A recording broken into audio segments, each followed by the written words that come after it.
Welcome back to the Changemaker podcast. I'm your host, Deke Copenhaver. My guest today is Heather Hackett. Heather is the founder and executive director of Local Relief, a Florida-based 501c3 nonprofit, and the creator of the first social platform built specifically for severe weather and disaster recovery.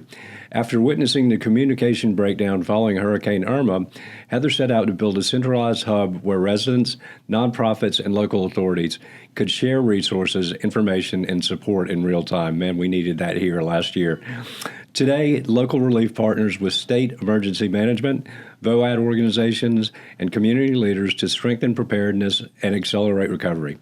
Heather is also the host of Local Relief Live, a podcast featuring conversations with experts shaping the future of resilience. Heather's mission is clear: empower people, restore trust, and help communities recover stronger than they were before. Ladies and gentlemen, welcome, Heather. Welcome to the Changemaker podcast, hosted by Deke Copenhaver. Deke is the author of The Changemaker, a Forbes publishing book that has reached #1 on Amazon on multiple occasions and in multiple categories like management skills and total quality management. During this podcast, Deke interviews exceptional change-making leaders. Deke currently operates Copenhaver Consulting, where he helps local governments and other public organizations maximize their potential. He's also a sought-after public speaker. We hope that the Changemaker has an impact on you today and that you find takeaways that make you a better leader in your life. Now, here's Deke.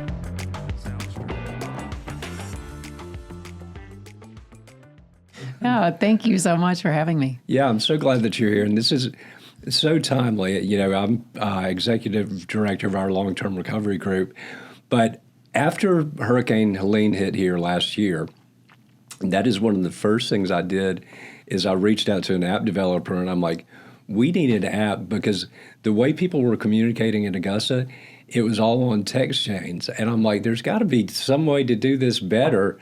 And then I find you. Yeah. And so now I get to introduce your app to all the people I'm working with in our recovery. It was created for a similar story where until you go through a disaster, you don't know how unorganized it is. Yeah. So it was the same principle where I saw how chaotic it was and thought we can do better. Like there has to be something better. So I figured out a way to organize all the information, and long story short, now we have it. Yeah. Well, I was telling somebody, as a matter of fact, this morning, our disaster case managers, that we face in our recovery efforts a digital divide. So we're presented a case this morning, 96-year-old lady who lives by herself. I mean, the house is like mold infested still, but they asked her if she had applied for FEMA relief. She didn't know what FEMA was. And I'm like, that's the reality of the situation. But I'd said, if we had your app in community centers throughout the community to where people could access the app, and bridge that digital divide, how impactful would that be?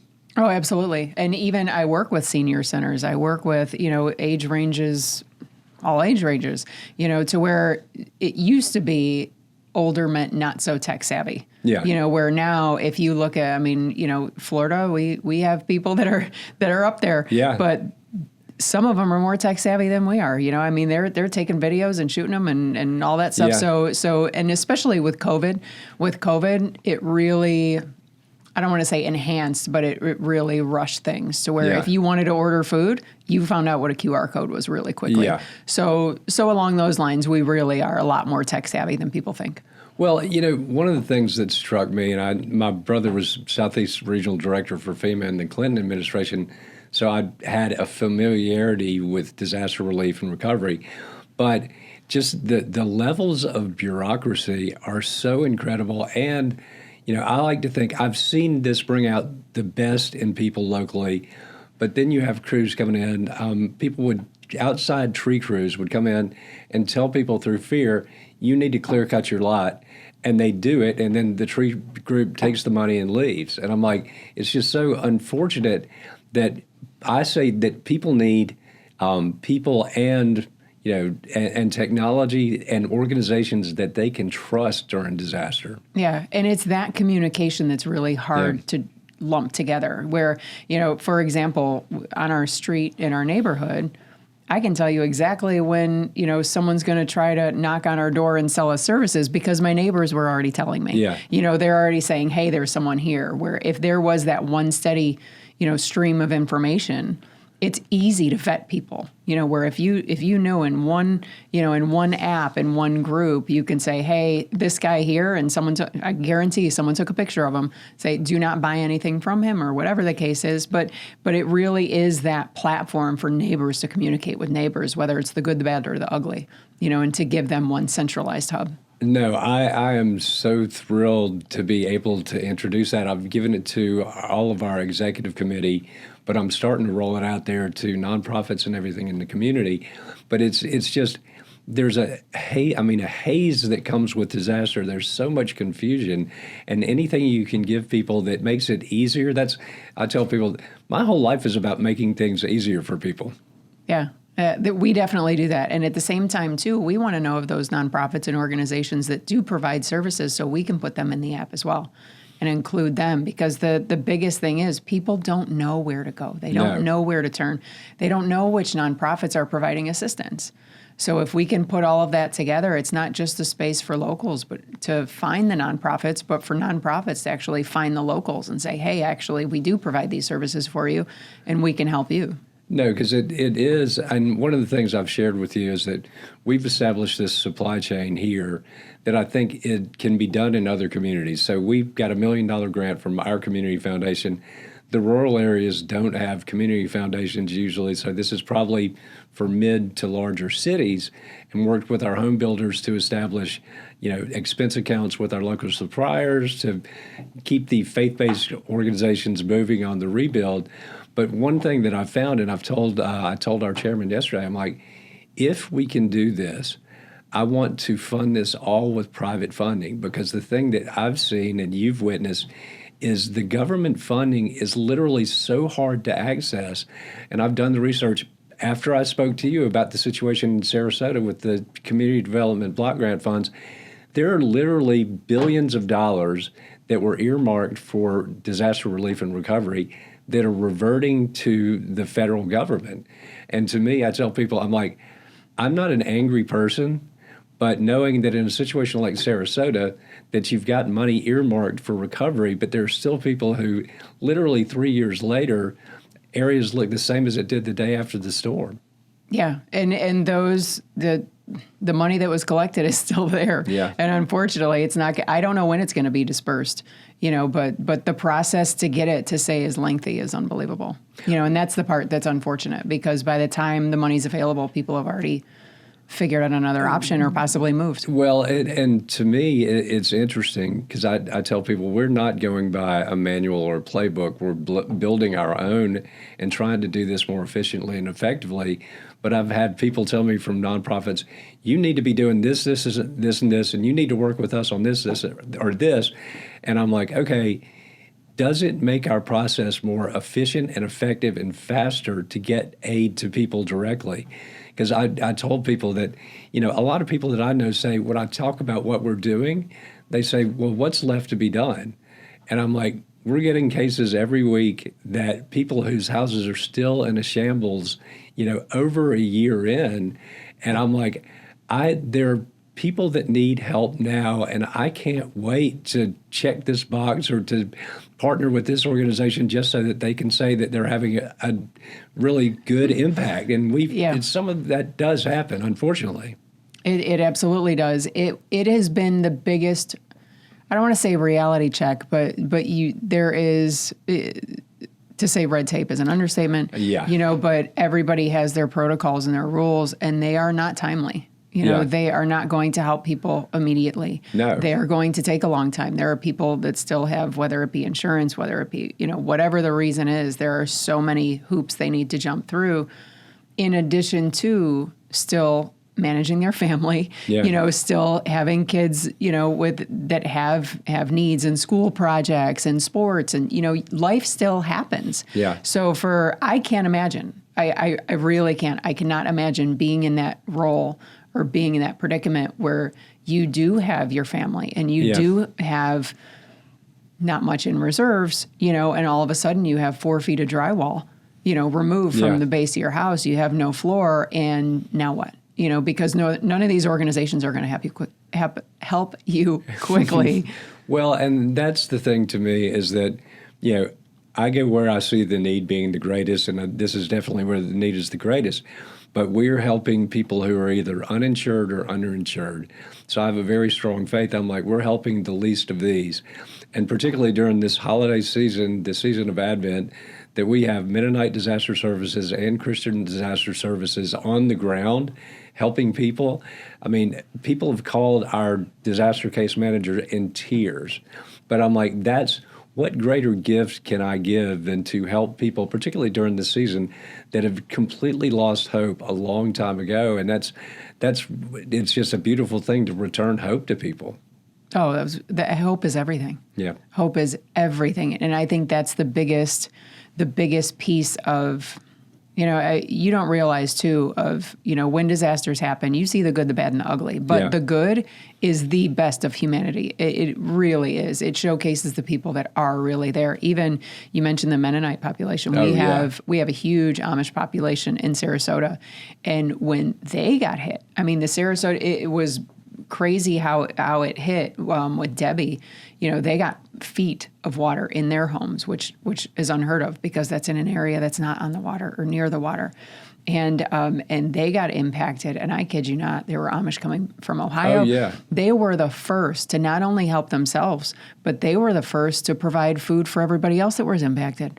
I don't know how they do it. It was absolutely unbelievable to where they were front and center. They were right there, and they were helping their community, every community. Absolutely amazing. It's so funny, though, and I think we're such a jaded society that when I tell people this, that, we've got all these people here, we're purchasing the supplies with grant funds, this is costing homeowners nothing, and they're like, well, who's paying the Mennonites?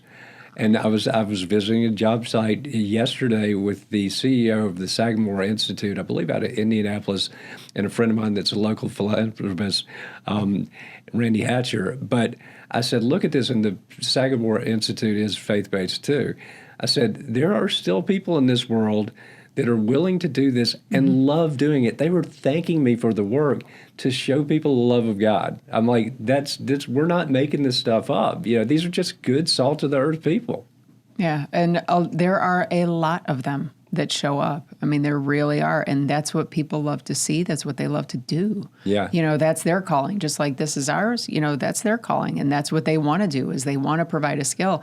And that's another reason of why local relief, I was in awe. After Ian in 2022, South Sarasota itself was supposed to get hit, and it turned last minute and went to Fort Myers. So South Sarasota and then south of that got hit. And the people in Sarasota, they had the supplies. They wanted to donate their time. They wanted to donate their supplies. They wanted to donate their money, but they didn't know where or how. So a lot of them didn't. Where we can capture that. I can't imagine when this is in full effect of how much of that good that people want to do that are unable to do because of lack of information, how much of that we can capture. And now we can point all of those people into one direction. I was just having a conversation with a new executive committee member, Barclay Bishop, that I want to hook you up with, former anchorwoman at Channel 6. But we were talking about that there is great good in every community. And I'm like, and another of our executive committee members said, people want to help. So we've got all these faith-based organizations coming into Augusta and the community as a whole, from Atlanta or from North Carolina or from, Ohio, from Pennsylvania. But one group was telling us, they said, it would be a great help if we had more local churches partnering with us. And I'm like, we've got 1,100 churches in the Augusta area. We're the third most churched community in the nation behind, I found out yesterday, Salt Lake City and Chattanooga. I'm like, imagine the power of really, networking those churches. And I know they'll do it. They've got tons of volunteers, but we need to show them how to help. I'm like, I believe in the good in people and in unleashing the good in every community. Yeah, and that's a common denominator for Yeah. every community is that you always have the churches front and center. They come up, a lot of them, and I think that's where I think we're going to have a lot of fun working together is creating that pathway Yeah. for these organizations and for these churches to help. A lot of them want to help, but they don't really know what to do. There isn't a protocol.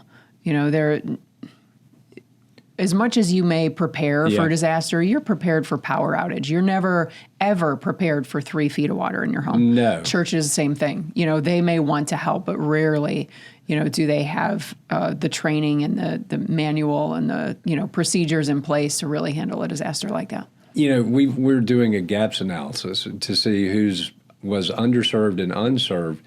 But so we're leaving no stone unturned, and I've talked about people with addiction issues. For 2 weeks after the storm, we had so many relapses and ODs because people couldn't get access to treatment. But I was just telling our new executive committee member, so we have a local Latino radio station that's run by a minister friend of mine. So Pastor Angel Maestre, I need to bring him on. So he does a 3-hour-a-day Spanish language call-in show on the radio. It's also broadcast live too. So he translates. If I want to do outreach to the Latino community, I go to him because he translates everything I say into Spanish. So to be able to speak to that portion of our community in their own language, because that's one of the things that we've discussed is, so if there's it's difficult enough to figure out how to get resources and aid, in the best case scenario, but if you throw in that you have a language barrier, that just complicates the situation even more. Yeah, absolutely. And that's one thing we'll plan for later is the language part. We have an AI feature now that does translate in languages. Yeah. But as far as, oh my gosh, you don't realize how many languages are spoken areas until a disaster happens. Whether it's Creole, whether it's Spanish, there are so many different languages. And it really is, that divide is heightened. Yeah. In disasters, hands down, so. Well, it's talking about bringing out the good in people, though. So our city government, I still have great relationships there. So a lady that works in the administrator's office who helped us shepherd through the ordinance that streamlined the permitting process for Christian disaster services and Mennonite disaster services. So there was a problem today with somebody with MDS, Mennonite Disaster Services, with our landfill. So I just texted her. She's like, what's his number? I'll call him right back. But I texted her after that and I said, it is so great to see at all levels of the community how many people have true servant hearts. And that's the way that we've built out our executive committee is I'm like, okay, you have to have a true servant heart. These are people that are just doers that don't need to be micromanaged. But that's how we're getting things done. But I think so often, like, boards of directors are based on name. I'm like, I don't even like the term committee because committees are cul-de-sacs where good ideas go to die. I'm like, I form teams because teams have missions that they execute on. I could not agree more with that one. Especially, I have a board and even there to change, I would love to change that word to a team, you know, because it really, it needs to be, that team and it needs to be a group effort. And there is, as far as roles go, everybody's got a role. Yeah. You can't, no one's better than any other. Everybody's on, if you're on a team, it's a team. Well, and what I've found is, and I just, I love doing this. I'm so passionate about it. But the team pushes each other higher and inspires each other. So that good, positive energy, but to genuinely want to help people, I have seen there can be in the nonprofit community some territorialism, and we've kind of faced a little bit of blowback. It's like, well, stay in your lane. We could have done that here. And I'm like, so we have 23,000 hours of volunteer service since we started this through the faith-based organization at a value of $820,000. So this is all stuff. And somebody had told me that, that we had local contractors that could do that. And I'm like, no local contractor is going to donate 23,000 hours of free service to rebuild homes for people that can't afford a contractor. Well, not only that, but then why didn't they? Yeah. I mean, if that's the case, it's not like everybody had to go through you. No. Everybody else could have, if you saw a need, you just filled it. Well, and apparently you filled it faster. Well, so, but I was telling our new executive committee member, Barclay Bishop, that to me, I think there's, there can be even competition amongst, nonprofits, but I'm like, we are a value add. We're here to help make everybody better. I'm like, I'm not here to supplant any other nonprofit. I'm just here to assist and make you better. Yeah. Yeah, I could not agree more. As far as and even with nonprofits, you see the good, the bad, and the ugly. Yeah. You see a lot of the organizations that are territorial. That's who they are. I mean, I've been told straight out that one organization wouldn't promote my app because if my whole goal is true community resiliency. Yeah. And they said if community members are getting supplies from each other, they don't need us. So they wouldn't promote it just for that. It's like, oh my gosh, I have so many other resources, but I'll still list them because it's the right thing to do. If you provide value and services for people, there's room for everybody. And it should just be about helping people. It should just be like, hey, you need help? Here you go. Well, and that is it to me, is that, I mean, I'm focused on helping people, and I tell people, I see, presentations every week of people whose houses are still in a shambles, and a lot of them should be uninhabitable, but they've got no place else to go. And I tell people, I can't unsee that.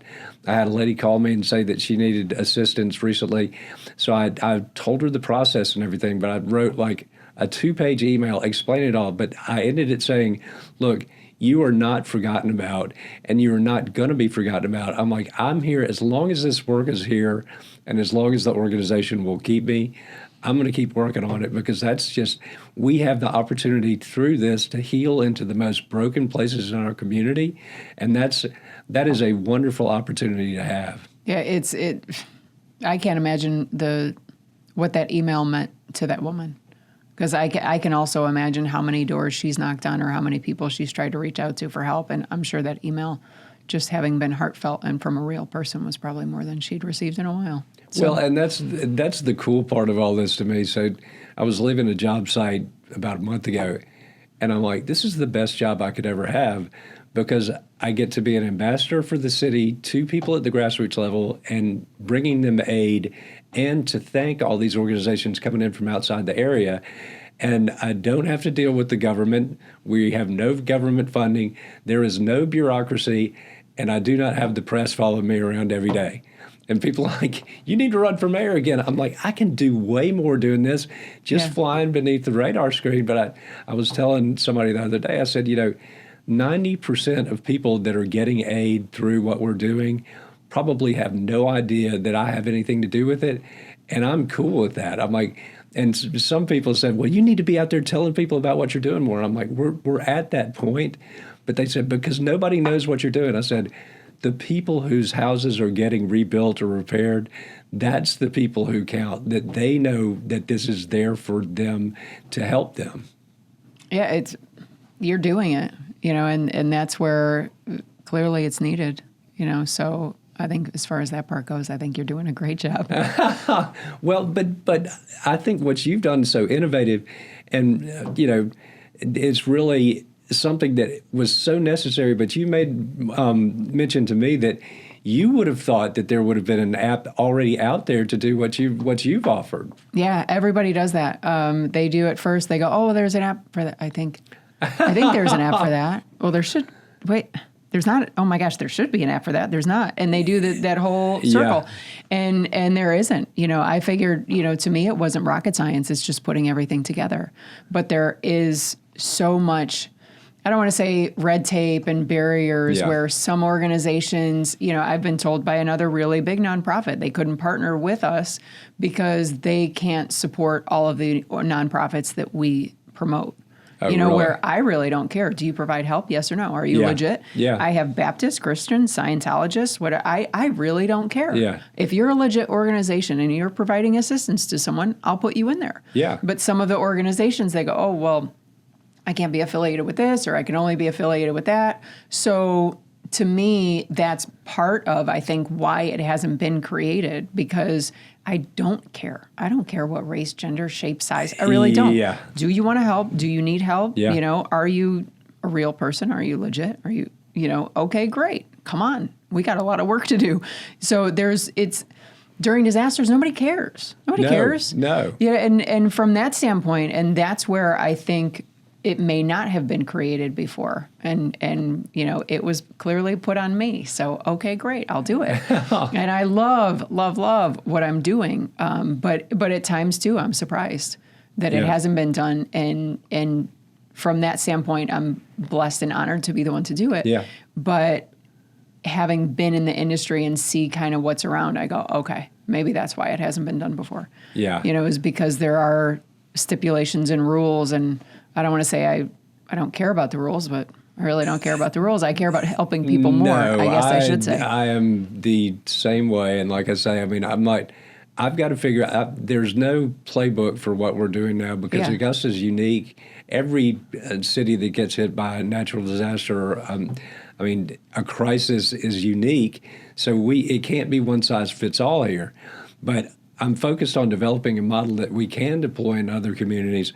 But one of the key things is, so I prayed about where to get plugged into this, but I knew that if I went under any existing organization, I would automatically, and every organization has some baggage in some way if they've been around long enough, but I would take on that baggage. So having the long-term recovery group be a startup effectively, I'm like, okay, we can be Switzerland. We are totally nonpartisan. We are just focused on serving people. But I think that's a key component when we deploy the model in other cities. You have to have a go-to organization that can bring everybody to the table, that does not have a past history of, we don't want to work with them. Or I'm like you. I'm like, we'll work with anybody if you can help. And I've had somebody telling me last week or this week that, well, we didn't know about this meeting or that meeting, but we had a executive call today. We invite the Red Cross. We invite all the nonprofits to sit in on the call. I'm like, look, we are totally transparent, because transparency builds trust. I could not agree more.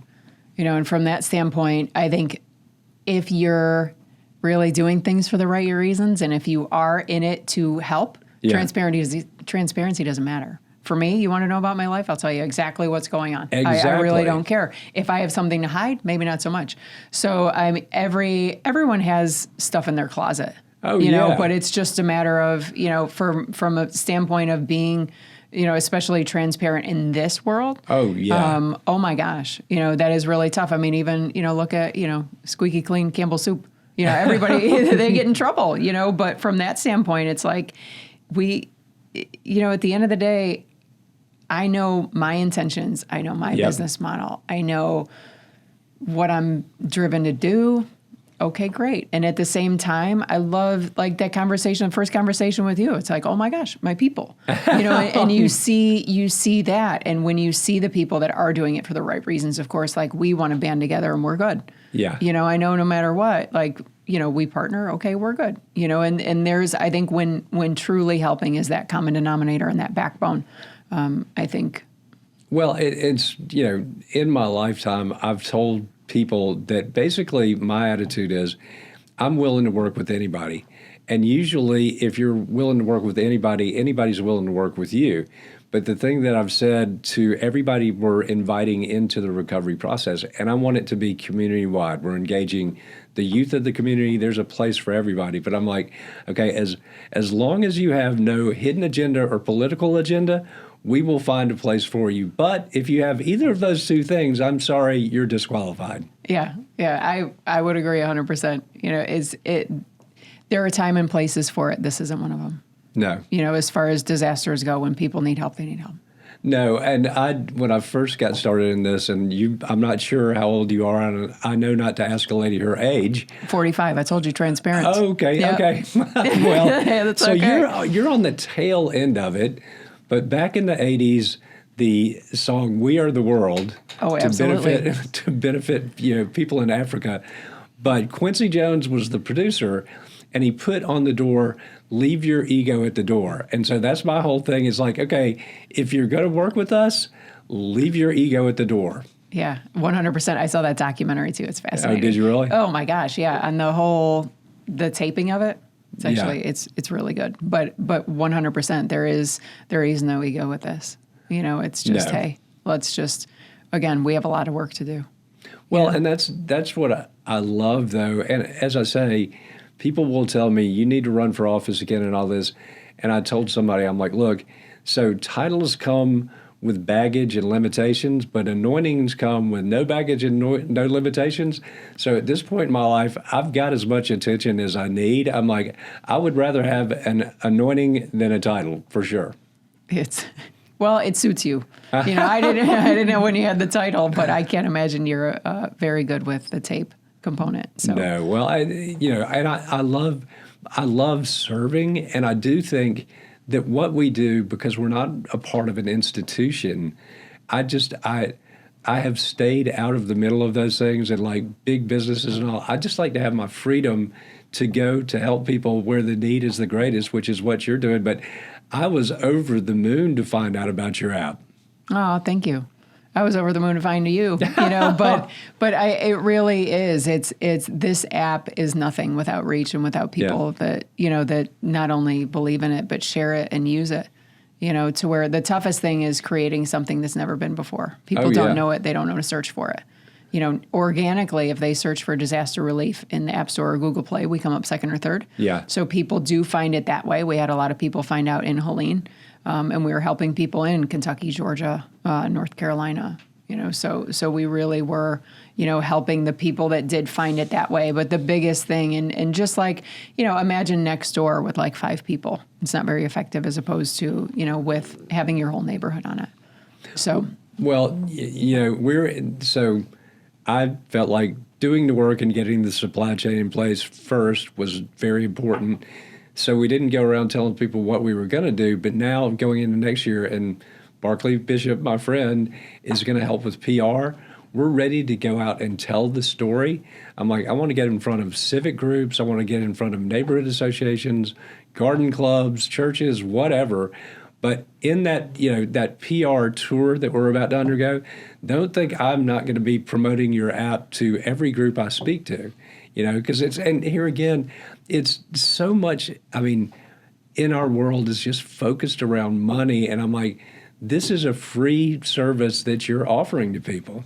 Yeah, absolutely. And from that standpoint, we of course do need donations, and that as well. But as far as, from people and during disaster, there's absolutely no way do we charge for that. So it is 100% free, but we connect you to the organizations, the resources before, during, after. Yeah. If you look at living in Florida, you need to know your zone. Here's a power outage map. Here's, all of those services that are available, shelter locations, all of that stuff. We put it all together and then we point to those, in addition to having the social media piece, in addition to having information on how to prepare your home, how to prepare your kids, your dog, all of that stuff.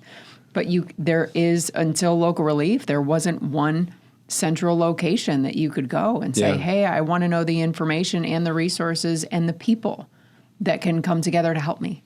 And that's what we do, is we're just bringing everything together in one platform, and we don't go away. So for organizations like yours, the long-term recovery groups, that's huge, because the last thing people want to do is go back to social media where friends have life continue and they have new furniture and new cars, and they may have just lost family members. They may have just lost everything they own in their home and their kids and their dog. Who knows?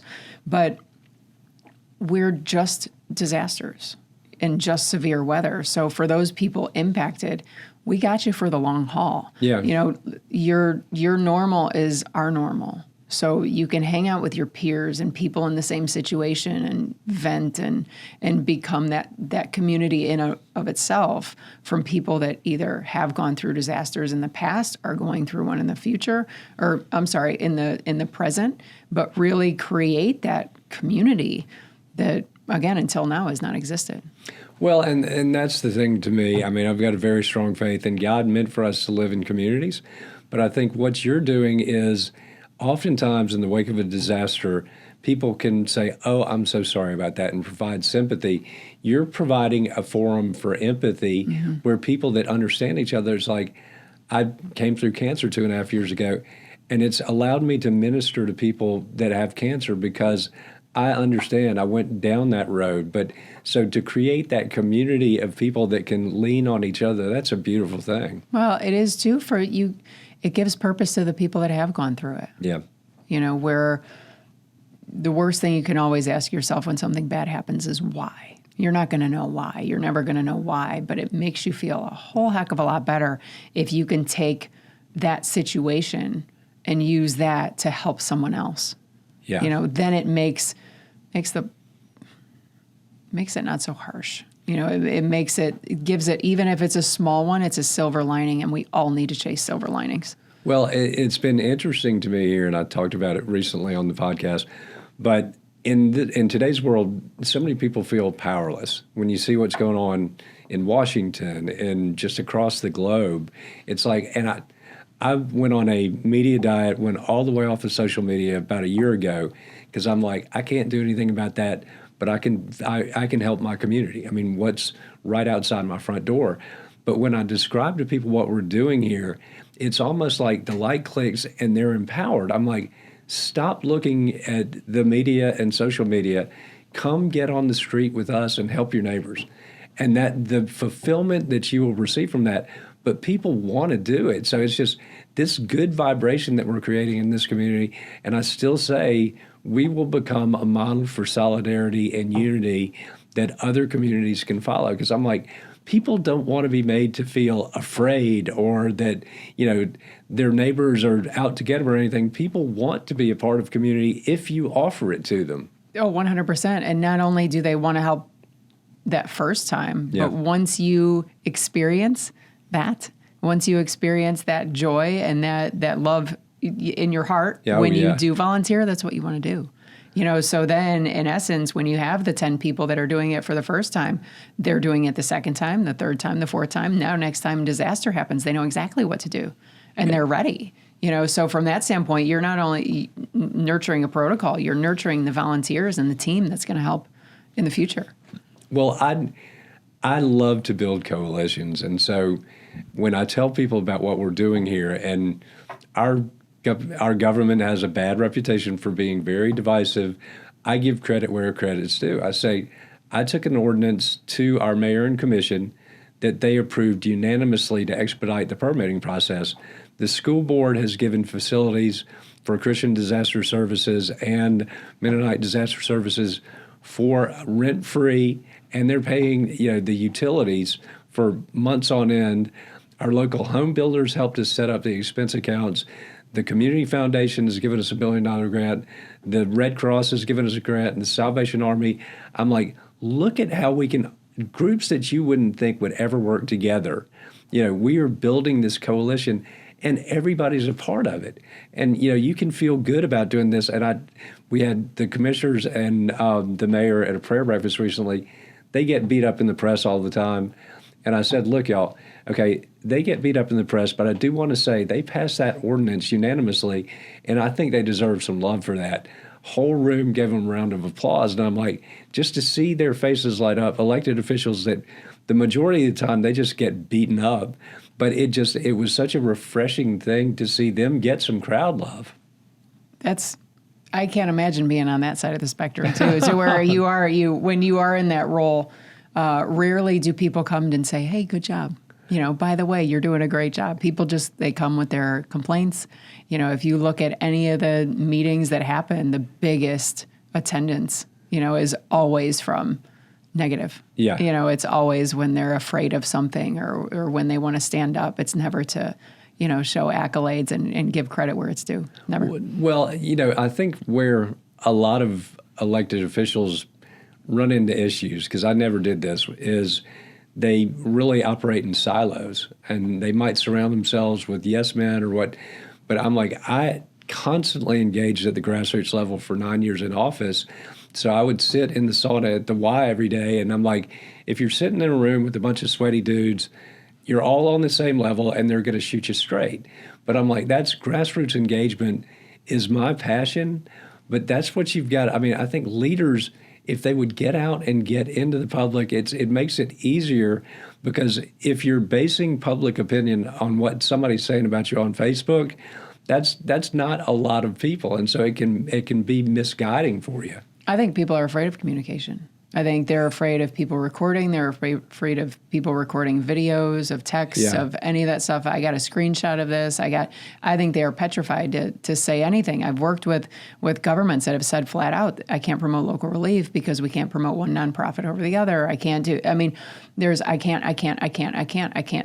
or I can't do this, or this person won't let me do this, or now we're cut off because of X, or we misspoke here. That's a nightmare, you know. Yeah. And I don't know how you did the mayor thing, because I'm not very good at the tape or the hula hoops, or not hula hoops, or what, you know what I mean? Yeah. Like jumping through whatever. But I'm dumbfounded with how strict everybody's so afraid to make a mistake. Yeah. You know, and they're so afraid to be crucified for this, and they're so afraid to be, you know, backlash here. And I think people are afraid of communication in general. So for people to go off cuff, it's like, oh my gosh. You know, it is, and I social media might be a net negative to society, but so many people, they're like, well, somebody's talking bad on Facebook about my restaurant or this or that. I'm like, don't respond. Because as soon as you respond, it just gins it up, and I'm like, it's take a deep breath and just shut your computer off. I'm like, but constantly engaging at the grassroots level, I mean, I still have people thank me for what I did every day. And I'm like, but I'd share with people too, and a little lesson for our elected officials out there, I led through love and compassion. So that created a sea of goodwill that when I got cancer, I went to my former chief of staff, who is the chief of staff at the Georgia Cancer Center, and I'm like, hey, man, what can we do? Because we've got the cancer walk coming up in 2 weeks, just form a team. So we set as a goal, like raising $10,000. We raised $52,000 in 2 weeks. I'm like, that's because the sea of goodwill that I'd focused on, I mean, that's something that stays in place. I mean, that was still there, that goodwill. And I think for particularly here again, to be able to be somebody that's trusted during disasters or disaster recovery, that is so important. And I'm like, once you breach the public trust, good luck getting it back. Fact. Yeah, you really have to, you know, again, I think when people know your character, you know, to me, I think character is the most important, you know, where you can make mistakes. We all do, you know, but gosh. I think if people know genuinely you're good, they're a little quicker to forgive. Yeah. As opposed to unsure of that character, or, you know, if it's a character mistake, I think that's a little different, if that even makes sense. But to me, it makes sense. But I think when people do know who you are as opposed to what you are, it makes it, you put that human element, and you gotcha. You know, they got you at that point. Well, and so I'm a huge rock and roll and punk rock fan, but I tell people, even my grassroots engagement for 9 years in office, I'm like, okay, the Grateful Dead, hugely successful band, they toured for years and years and years at the grassroots level, and so many bands are like that. I'm like, so if I'm touring, that was what I deemed it when I was in office. I'm like, constant grassroots engagement was like touring at the grassroots level for years. And what I found was that if people get to know you, it's like it almost inoculates you from media attacks, because it's like, okay, that guy was walking through my neighborhood yesterday with no camera crews following because he genuinely is concerned about our neighborhood. Then they're like, I know Deke. I mean, I'm not going to think that the media is right on that. Yeah. Well, then again, they know you, so that it's like, it's just Deke, as opposed to, you know, who is that, or what's their intent, or, you know, again, character. You know, who is that person, or not just trusting. No, and I'm agree with you. I'm like, I'm such a character person, and I'm like, if I have to, you know, change my character, or just go against my character to win an election or to get ahead in business, I'm like, I don't want to do it, because I couldn't sleep at night if I did that. Well, your character won the election. Well, you know, I think that's the biggest thing. It's like it's not changing; it's just showcasing and enhancing. Well, I think it's just so much of it is consistency too, though, and that's such a blessing for me in this is that I'm like, I've spent 2 decades building trusting relationships in all sectors of the community. And so it's really helped us with our efforts because people know, they say, if you're behind it, we're for it. But I'm like, it's fun to do good and to lift people up and to get people together on common ground for the common good, working on something that rallying them around causes that are bigger than any one individual. That's what I do. That's why you're good at it. Yeah. Well, and I often tell people, I'm like, the only power that any good leader should concern themselves with is the power to inspire, because nobody can do anything alone. But if you get people to work with you, there's nothing you can't do. And that's why I know we are coming through, the hurricane stronger than ever, and just getting to rally people around and be a part of that positive energy. Because I'm like, I don't, even going to political rallies, I'm like, I'm not going to go because I don't want to hang around a bunch of really mad people. I'm like, my people are people that are caring, concerned, happy, energetic, fun. I'm like, all those things, that's how you get things done. Oh, 100%. Yeah, I couldn't agree more. I'm not even my feed, my social, in the morning, oh my gosh, my morning headspace, I can't watch news and bog it down. I'm very protective. And most times in the morning, it was like Golden Girls in the background. Like, give me some light and funny or Motown music, give me an upper in the morning, because it really is the start of your day. It's everything. And when you hang around toxic, and when you open your feed and it's all toxic, you can hide, you can unfollow, you can really change it to where if you go on my social feed, it's uppers. Yeah. So it is positive, and there is a way to take that negative out, and once I see it, okay, unfollow or hide or whatever the case is, but I'm very protective of that headspace. Well, people are like, well, if it bleeds, it leads, and negative sells. I'm like, hey, I think Oprah has built a pretty good business on the positive stuff. Yeah. Yeah, even, like Ellen, you can look at that too. She was always happy. She was always doing, great stuff for people. And I think there is a way. We just have to turn it. I wish it would just turn and go. I can't imagine this world if it were all the news stations were showcasing what good people did. And if people said, hey, you know what? I want to make the news. So guess what? I need to do something good. Hey, there's a concept for you. As opposed to, guess what? You always joke around and be like, all right, someone pissed me off today. Guess who's going to make the news? No, let's turn it and say, hey, you know what? I did something really great. Guess who made the news? It's not that, where now people, the people that have and consume most of the stories on the headlines and news, it's all negative. Well, I think that people will go to a positive alternative if they're provided it. But one of the things we were talking about with the executive call today is that we are getting, whether it's the Saginaw Institute or the Institute for Sustainable Development or all these national organizations, we've only been doing this like 7 months, but national organizations are looking in to see how we're doing it. They're interested in the model we're building, but the model we're building has to be centered on positive energy, because you need to provide hope for people that, literally lost hope a long time ago. To see our disaster case managers, people are calling them in tears. So it is that positive aspect that's drawing the eyes around the nation for organizations that really want to know how to do this stuff better and genuinely care about people. There are for-profits out there that charge big money and might not get the results that we're getting on a shoestring budget. But, if you have passionate people that really want to help, you can get a whole lot done quickly. Oh, I couldn't agree more.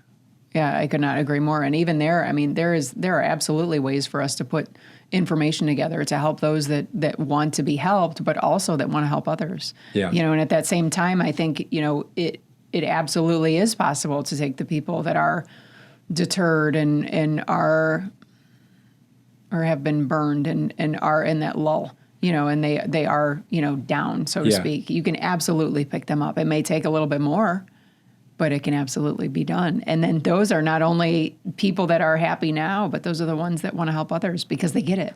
They've been that journey, just like he's, pain to purpose. They go, oh my gosh, here's where I am now, and here's what organization can help me. The biggest problem is finding the people that can really help, not the people that can just tell you they're going to help. Well, and I've shared with people, I'm like, okay, the good leadership is about making people feel safe, secure, their voices are heard, and giving them hope. So all the negative stuff, I'm like, if you've got to use fear and intimidation to get your desired outcome, that's bullying. That is not leadership. But I believe that, but I've come across so many people, good people like you. There are still, as we discussed, the Mennonites and the Amish, there are still good people out there doing things for the right reasons. Mm-hmm. No, I 100% agree. And that's where, I think two of us together can help showcase those people a little bit more. Where unfortunately those are the ones that work their butts off and they just do it to do it, and they don't get the recognition that they deserve, but not that they deserve, but that motivates other people to do the same.